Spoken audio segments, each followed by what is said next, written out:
Hello po, magandang araw po sa inyong lahat.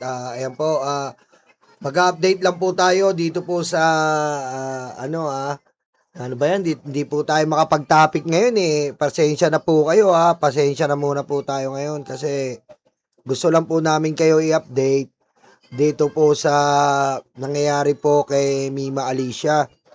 At bago ang lahat po, gusto po naming magpasalamat dito po sa PMP at saka sa NBI dahil po sa mabilis na aksyon dito po sa investigasyon ng AFP PMP pala, sorry po. PMP, NBI, sorry po hindi yung AFP po wala, military yon, sorry po.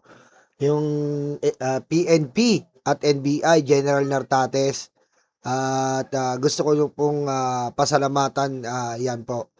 And ayun nga po, ang i-update ko lang po ngayon. Ngayon po si Mima po ay under na po ng investigasyon at ang kanyang Magiting ng Bulacan, thank you. My Mima, rest in eternal peace. My condolences. Thank you, Magiting ng Bulacan. Ayan na si Mima po ngayon ay ano na po, pinaprocess na po. Alam niyo na po 'yun, pinaprocess na po siya.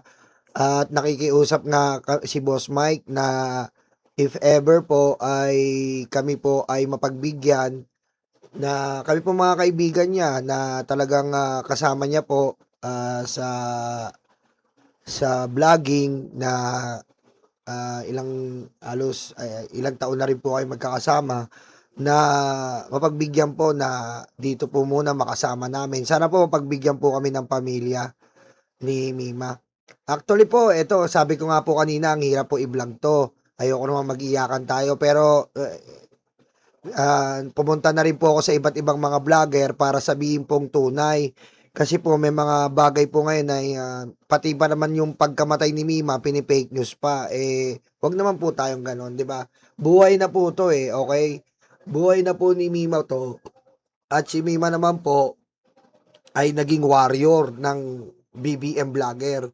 Hindi po natin maiiwasan yon at hindi po natin maitatanggi na si Mima po ay isa sa mga sobrang warrior po yan ng BBM vlogger. 'Di ba? At ay maraming salamat po Iskonian here. Ayan, Janet Rosario. Salamat po sa mga Iskonian. Janet Rosario. Ganun po talaga. Pero tayo po, gaya nga po ng sinabi ni Boss Mike, hindi po tayo titigil. Dire-diretso po tayo sa ating pagbablog. Ganito po talaga siguro pag tumigil tayo, parang talo naman. Ganito po talaga. Basta ang sabi ko lang po, tayo nagbablog lang po, nagde-debunk dito. Hindi po tayo dito kailangan na patahimikin ng anumang bagay. Kundi kung hindi nila kaya, nandiyan naman po ang pagkakaso, nandiyan naman po ang pagharap sa korte kung hindi naman totoo yung sinasabi natin. Ang mahirap lang po, si Mima po ay ah, talagang malupit po ang pangyayari. Mamaya isa-shoutout ko po kayo Dito muna po tayo sa update ng ating kapatid na si Koy. Dahil pinuntahan po ni Koy kanina si Mima. Ito po, update ko lang po kayo mga karayuma. Ito po si Koy. Yung nakuha kong information sa Caloocan, no?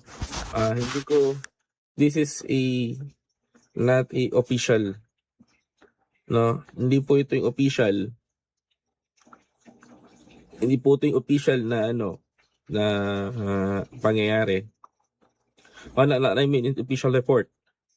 Let's wait for the official report and then sabihin ko po sa inyo yung kwento nung kapitbahay.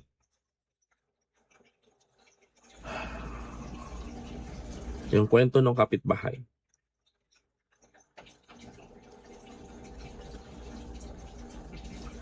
Hindi natin masabi kasi kung ito ay political assassination or personal matter or may galit, utang o napakarami.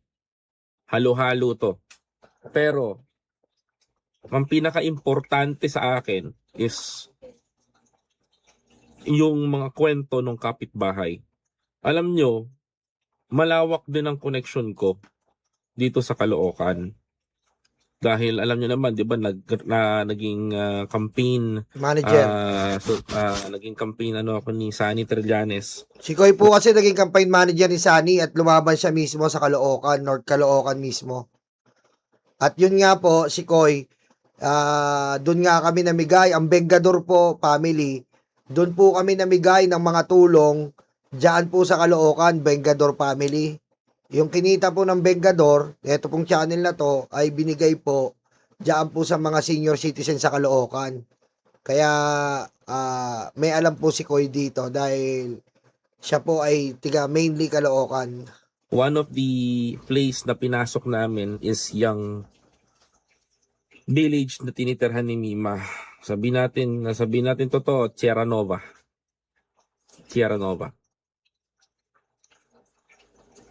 Marami rin kami naging tao dyan, marami rin kaming mga naging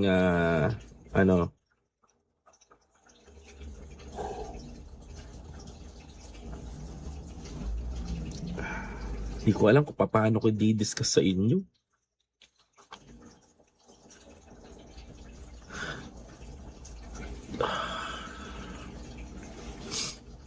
Hindi ko talaga alam paano ko di-discuss sa inyo eh.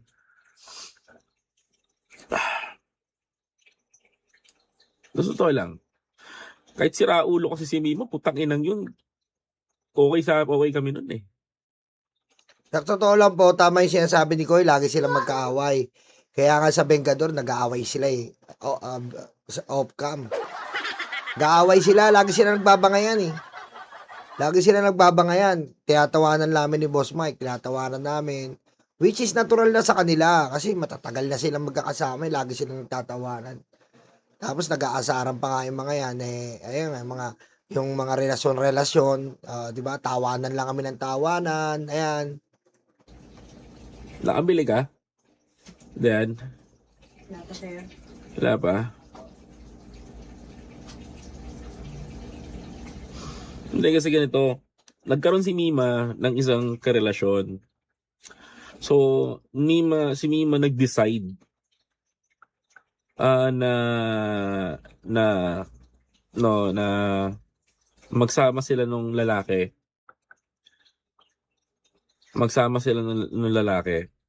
And then, para bumukod at bumuo ng pamilya. So, kami mga kaibigan niya, inayaan namin siya. Sige, go. Buhay mo yan. That's your life.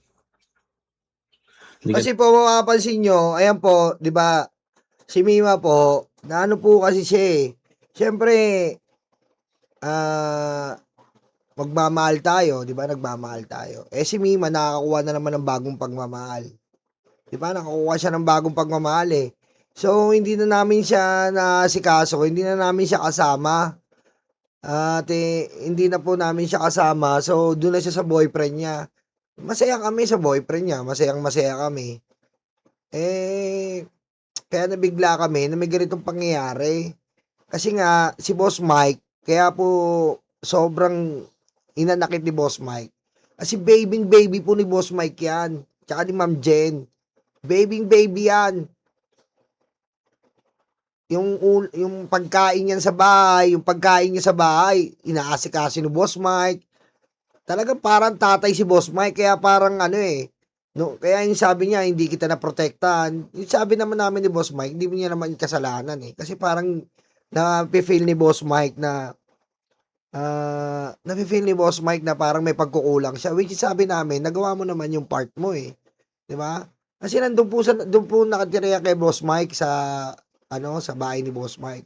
And doon po secured siya doon eh. Secured po doon yung bahay na ni Boss Mike.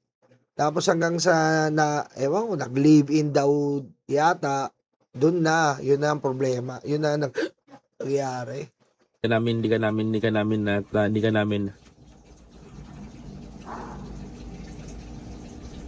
Hindi ka namin pipigilan kasi tumatanda ka na rin naman, papunta ka na rin sa isang obligasyon, may anak ka na rin naman, 'di ba?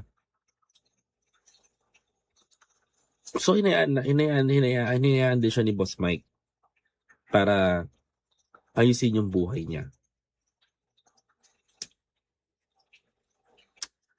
Na nakakalungkot dahil sa gusto niya magkaroon ng maayos na buhay. Ito yung nangyari. At 3:30 AM. 3:30 AM, oh. Mga Oy, Mr. Genso, RIP Mima, gone but never forgotten. Justice to Mima. Mamimiss ka namin. Alam nyo, totoo yan eh. Alam nyo mga kababayan, sabi nga namin, hindi kami naninisi ng DDS. Hindi rin po kami naninisi ng kahit na sino dyan. Pero kung DDS man, ba't naman ganon? Ang iniisip lang namin, bakit kailangan pa umantong tayo sa pagpatay?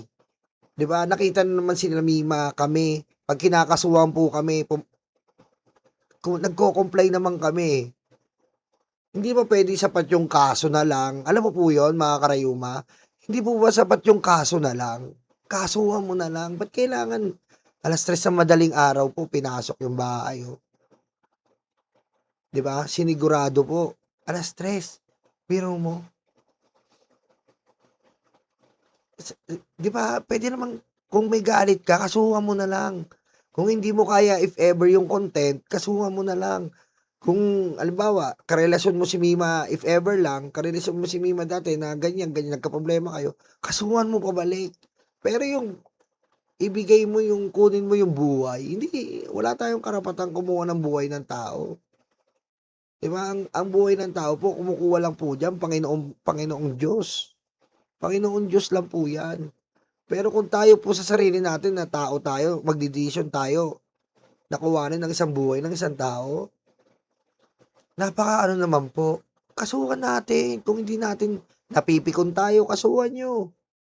Naaasar tayo, ipabarangay nyo, ipapulis nyo. Patas na laban ba? Yung pagpatay po, hindi patas na laban yan. May pamilya po, may anak po si Mima. Kawawa naman po yung yung anak niya, grabe. Nako, kung alam nyo lang. Mamaya may kukwento ko sa inyo. kapatid, 3:30 ng umaga. Kanina. Mga kapatid, pinasok ang bahay nila Mima. Mga kapatid, pinasok yung bahay nila Mima at ang kanyang live-in partner. Grabe, oh. According doon sa report na nabasa ko, pinasok sila ng riding in tandem. Grabe, oh. Grabe po, riding in tandem, oh. Parang, may recall sa atin yung riding in tandem, eh. Di ba, mga karayuma? Parang may recall sa atin yung riding in tandem, eh. Parang alam natin yung mga ganyang riding in tandem, eh. Parang may recall sa atin, eh. Biro nyo po, 3:00, tutulog, oh. Pinasok po. Grabe, no? According doon sa nabasa ko report. Ang kwento naman ng kapitbahay nila,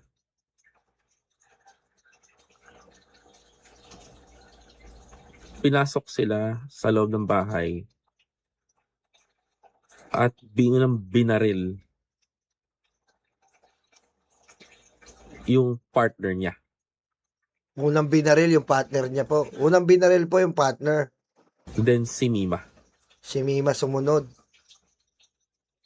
At ang pagkakasalaysay sa akin nung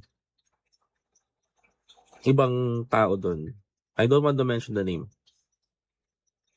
tumakbo si Mima palabas ng bahay nang may tama na sa katawan. Grabe naman, no? May tama sa katawan, tumatakbo daw si Mima. Grabe, saklap naman, no? Ang saklap naman nun, di ba? Biro mo, inuna yung lalaki, tapos sinunod si Mima. Si Mima daw, parang ang pagkakwento is akmang patakas eh. Patakas po si Mima. May tama na, patakas na siya, tapos na sinigurado daw talaga. Okay? May tama na sa katawan. At hindi pa nakontento yung gunman. Talagang ang target ay si Mima. Pininis siya. Kumbaga, tinuluyan. The exact position is binaril siya sa sentido. Grabe, no?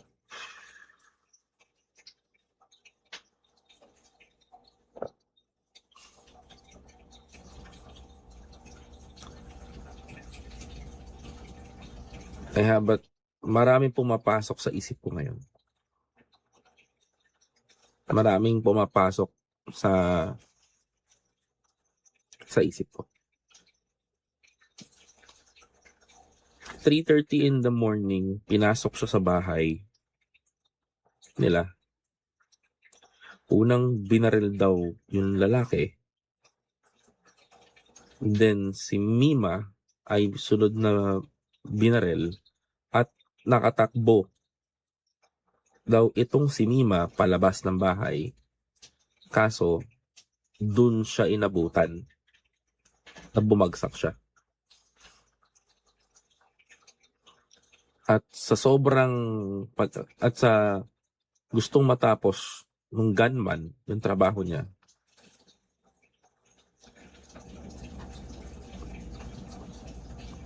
sa sentido pininish. Grabe po yun, no? Pero nyo po, no? Babae pa yun. Babae pa po yun. Yun po masaklap, babae pa yun. Yung parang ginawa nilang ano lang, no? Parang aso lang po pinatay, no? Grabe, no? Si Mima po patakbo yata, sabi ni Koy sa kwento niya.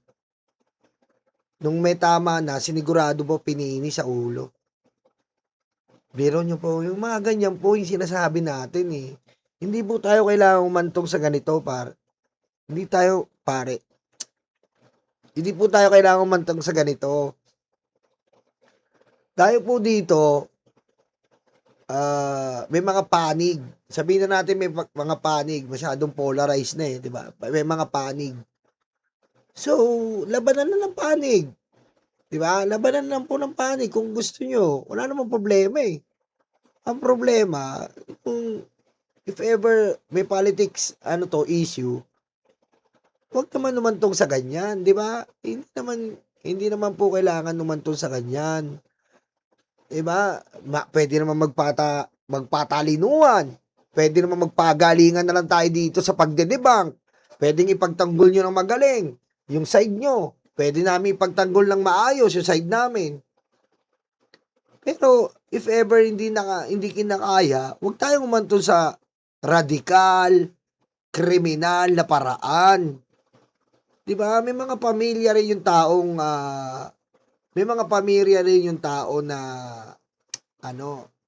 na tumatayo para ipagtanggol ang gobyerno o ipagtanggol ang pangulo. May mga pamilya rin. Di ba? Tsaka alam nyo po, si Mima po kasi marami na po siyang, ayan po yung sinasabi natin eh.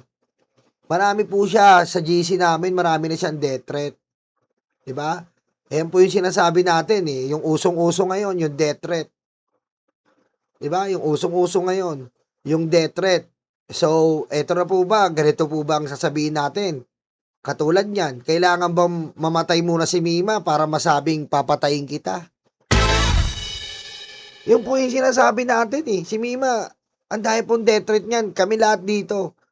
Yan po yung sinasabi namin eh. Oh, ngayon, saan tayo lulugar niyan? Kailangan ba? Hindi naman pinatay ni Sara si BBM eh. Yung ganyan logic ngayon, kailangan ba mamatay muna isang tao para masabing totoo yung death threat? O ngayon po, nangyari sa kaibigan at kapatid namin ngayon, ang daming death threat. O, seryoso po ang death threat.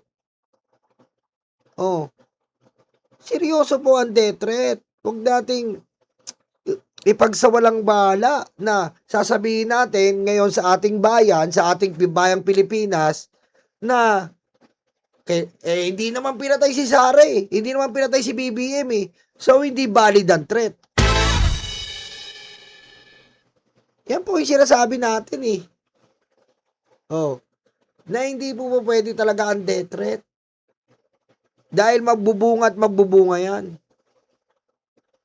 Nila? Kumbaga sa sentido,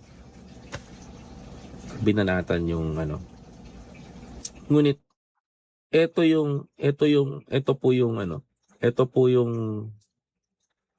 po mga kababayan ko, yung exact na nangyari.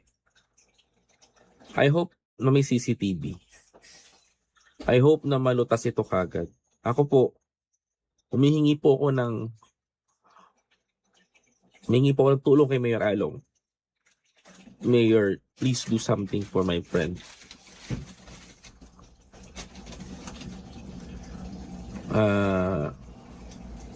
Gumawa po kayo ng paraan, lalo na sa ating PNP. No? Gumawa po yung paraan, tulungan niyo po kami, tulungan niyo po makamit yung hustisya. There is a 6 years old boy. 6 taon pa lang po yung bata na anak ni Mima. Naulila na po ng magulang.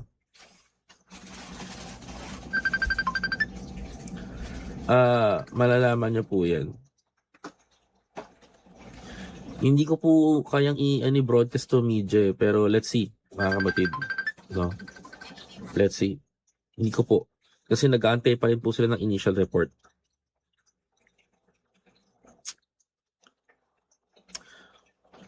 Ang kinaganda ho nito, buhay po yung live-in partner. Mga kapatid. Wala pong malay eh. Buhay po. Buhay siya kaso wala akong malay up to now. Wala akong malay. Wala pong malay yung live-in partner eh. Po yung live-in partner.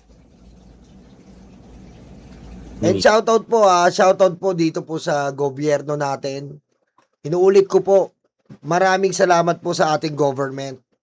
Dahil hindi pa po kami nakapagsabi, alam na po nila kagad. Shoutout po sa ating government. Okay? Alam ko po nasabi na po yung mga kapatid natin kasi yung iba po hindi pa po inform eh. Yung iba hindi pa inform, nakala nila wala pang kumikilos, pero may kumikilos na po sa ating government. Nagpapasalamat po kami sa ating gobyerno. Agad-agad po silang tumulong. Agad-agad po silang nagresponde. Maraming salamat po sa inyo talaga. Ayan maraming salamat po. Siyempre, mabanggit ko na po si Yusek Claire. Yusek Claire, maraming salamat po, ma'am. Maraming salamat po, Yusek. Na agad-agad po umaksyon ang ating gobyerno para po kay Mima. Okay? Kaya nagpapasalamat po kami sa inyo. At kahit ganito po yung nangyari, hindi po kami nagsisisi na ipagtanggol pa ang administrasyon na to. Hindi po kami nagsisisi doon. Hindi po kami nagsisisi. At maraming salamat po dahil inayos talaga nila. At hintayin po natin, sasabihin daw sa amin ang findings at resulta ng investigasyon ni Mima. So, malaking tulong po yung buhay yung partner. Nagtataka lang ho ako. Sa mga nakatatanong, nagtataka lang ho ako. Kung si Mima ay binaril ng several gunshot wounds at nakalabas pa at sinigurado na hindi mabubuhay dahil sa ulo ang pinakahuli, bakit yung lalaki sa balikat at sa binti ang tama?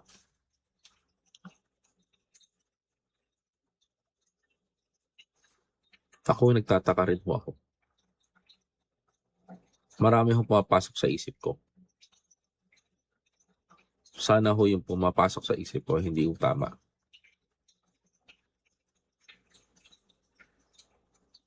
Ako rin ho ay napapaisip. Sa totoo lang, ayoko magbintang, ayokong mag-voice out ng ano, pero mahirap. Ma'am Karina Akain, sabi ni Ma'am Karina Akain, saan niyo po narinig yan? Sabi ko ay may third party. Ha? Third party? We don't know. But I think si Mima kasi maraming investment. Mga kapatid. Ito po, may nagbalita po sa atin, mga karayuma. Ito po, babasa ko lang po sa inyo yung report. Saglit lang po ha. Ipapakita ko po sa inyo yung report. Ito po, parang nagtutugma nga yung sabi ni Koy. Ito po ha.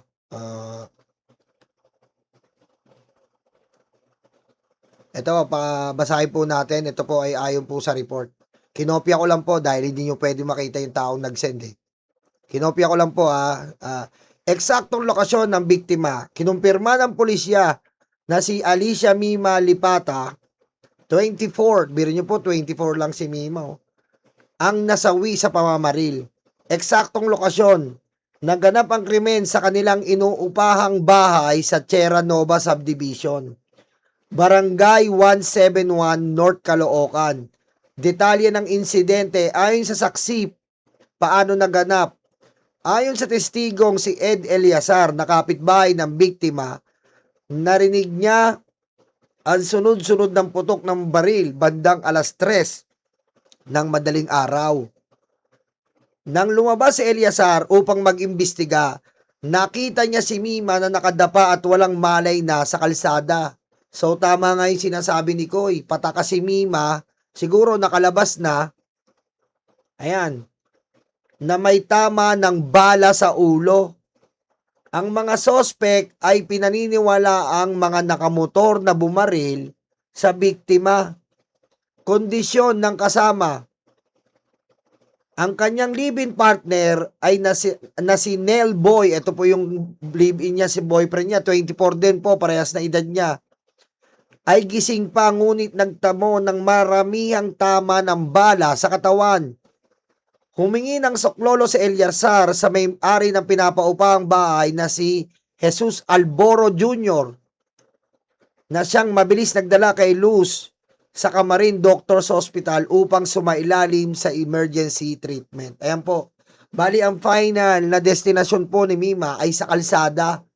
Doon na po siya. Habang may tama po si Mima, kumakaripas po siya palabas, tinindihan pa po yung pagbaril sa kanya at pinagbabaril po sa ulo. Ayun po yung kaya sa kalsada na po inabutan si Mima, talaga nang nalagutan ng hininga. At ito nga pong live-in partner niya na si Nel Boy ay nasa ospital pa dahil madami po tama ng baril. Kita nyo po yan, no? Oh, kita nyo po. Diba nakakalungkot po? Alam mo yung mga bagay na ganito na, diba? Oh, diba? Yung samantalang yung senador natin, mag-iimbestiga pa lang sa NBI, may chilling effect daw. Iyak na ng iyak. Kami nga, kita mo, chilling effect kang hayop ka, kami nga, kita mo, kapatid mismo namin ang nawala. Kayo, konting lang kayo, imbestigahan kayo ng NBI. Chilling effect kagad. Putik. Kita nyo po. Sana naman, hindi naman kailangan na humantong sa ganito eh. Diba? Yun, at saka ang tinatanong namin dito, bakit yung inuupahan ni Mima? Ba't ganon? Bakit? Baka naman may CCTV dyan. Ayun po, alamin po natin mga kababayan, mga karayuma. Kasi feeling ko, subdivision to eh. Subdivision naman siguro tong Sierra Nova. Subdivision nga Sierra Nova subdivision. Siguro naman po madidetect natin diyan, makakatulong po. Antayin po natin investigasyon ng kapulisan. Siguro naman po may CCTV diyan. Di ba? May CCTV diyan. Di ba? Tuloy natin tong kay Koy. Yes, Addictus Rex. Totoo yan. The first interest, person of interest is yung boyfriend niya. Okay. Eto pa po, meron pa po tayong isang anggulo. Kung hindi man po politically motivated, meron po itong si Mima, meron po kasi, kung natatandaan nyo, meron po siyang ex. Ayun po ang lumalabas. Meron siyang ex na pinakulong niya, na kinasuhan niya, na ito daw ex. Mamaya malalaman nyo po kay Ballpoint. Second is yung kinasuhan niya. Diba? Tama ka doon, Addictus Rex. Sa akin kasi, mga kapatid, mahirap kasi magkomento sa ngayon kasi the investigation, yung mga police natin is ongoing. Ongoing po. Yes, yung BF yun yung ex. Kasi unang-una sa lahat, malaki yung malaki yung damage sa ex-boyfriend niya eh.